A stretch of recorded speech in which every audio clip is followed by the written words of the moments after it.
In this evidence review, we'll be discussing the topic of cryotherapy.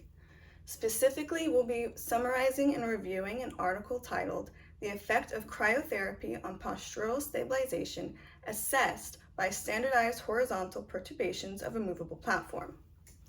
The main objective of this paper was to assess the short-term effect of cryotherapy on the lower extremities on static and dynamic postural stabilization of healthy individuals, with dynamic postural stabilization being assessed using imposed platform perturbations.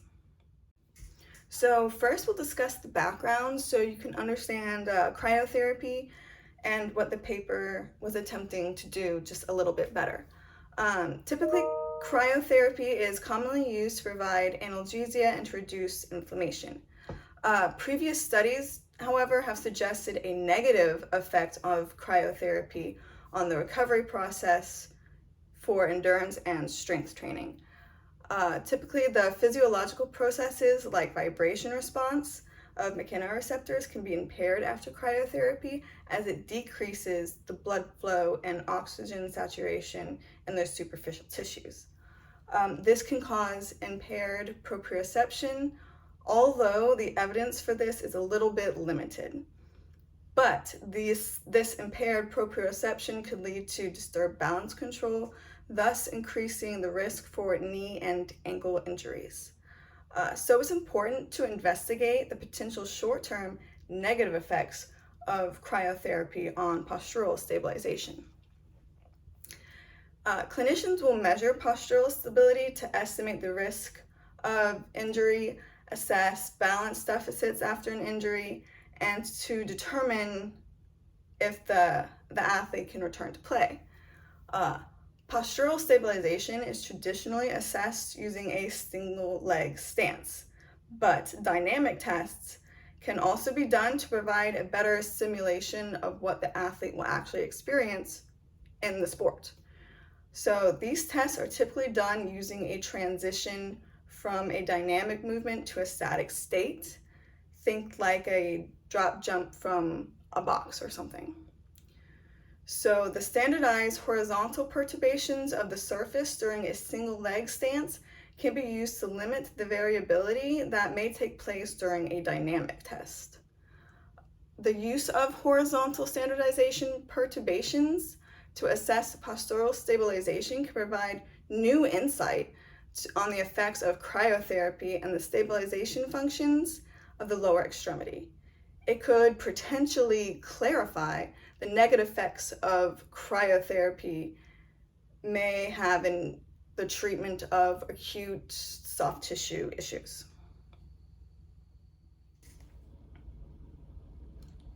The hypothesis of this paper was that cryotherapy would result in an impaired postural stabilization and that this effect would be more pronounced in the dynamic balance tests than these static balance tests. Outcome measures for this paper were center of pressure speed, mean force variation, and time to stability for platform perturbations. The participants of the test were 24 healthy adults, with 15 being men and 9 being women. The mean age was about 26, with the actual range going from 19 to 41. And all were recreational athletes that practiced their sport 1 to 2 times a week. And exclusion criteria were injuries to the lower extremities in the prior 6 months and other common comorbidities. The equipment in this paper, they used the dynamic stability and balance learning environment. This was used for stabilization tests. It had a movable platform, integrated force plates, and a VR environment. The platform imposed standardized perturbations on the medial lateral direction.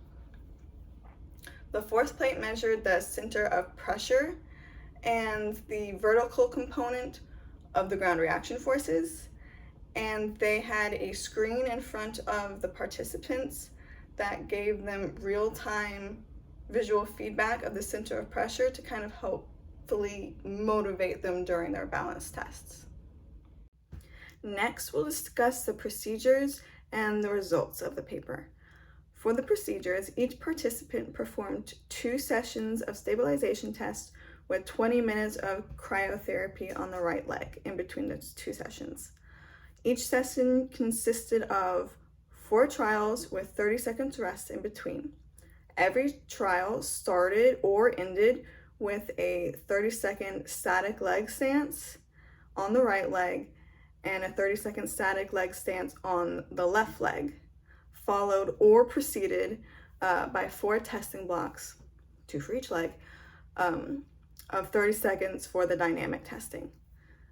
Testing block for one leg consisted of 4 perturbations, 2 lateral, 2 medial, in a randomized order. And after each testing block, the subject switched legs and did it on the other leg. The perturbations had an average max speed of 0.2 meters per second, and participants were instructed to remain as still as possible during the test and to keep their hands on their hips. Half of the participants started on the left leg and the other half started on the right leg, and similarly, half the participants started with dynamic and half the participants started with static. After the first session, they had 20 minutes of cryotherapy in between on the lower right leg below the knee, and the cryotherapy itself was between 10 and 12 degrees Celsius. After they completed that 20 minutes of cryotherapy, the second test was started within 30 seconds. So for the results, they saw that there was an increase in variation of vertical force due to the application of cryotherapy on the right leg. There was also an increase in time to stabilization due to the cryotherapy. And when comparing the first and second half of the second session after the dynamic outcome measures, there was no evidence of a recovery effect after the cryotherapy. The results of this testing indicated an increased variation for the center of pressure speed, more stabilization, due to the applied cryotherapy on the right leg. So overall, the mean force variation was significantly higher after the cryotherapy and the static trials, and for the dynamic trials, the time to stabilization increased after the application of the cryotherapy. Effects were consistent with their hypothesis. However, the effect size were not larger for the dynamic trials than the static trials as they predicted in their hypothesis. The frequency of the center of pressure speed was reduced in both directions after the cryotherapy for both static and dynamic. This is likely due to the reduced rapid corrective ankle joint movements. The higher force variations after the cryotherapy indicated increased body mass vertical accelerations. A possible explanation is that the impairment in stabilization of the lower extremity leads to usage of the hips for corrective actions rather than just at the ankle. So the researchers kind of concluded at the end of this trial or research trial that outcomes in this study show a negative effect of cryotherapy on postural stabilization. So cryotherapy is frequently used as a treatment in the acute phase of an injury, but the researchers suggest that because of the findings in this paper, first aid providers in a sports setting should consider advising their injured athletes to not return to sport immediately after using a cryotherapy-like procedure. So very quickly before we conclude this evidence summary, we're just going to discuss a few of the limitations and strengths that this article had. didn't have very many limitations. The few that we found was the fact that it was a relatively small sample size and that they only used healthy individuals.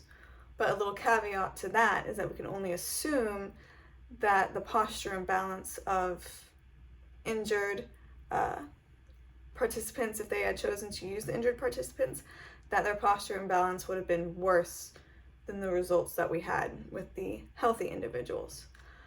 Because they were healthy with no injuries, the researchers really couldn't examine any long-term effects that cryotherapy would have on an injury.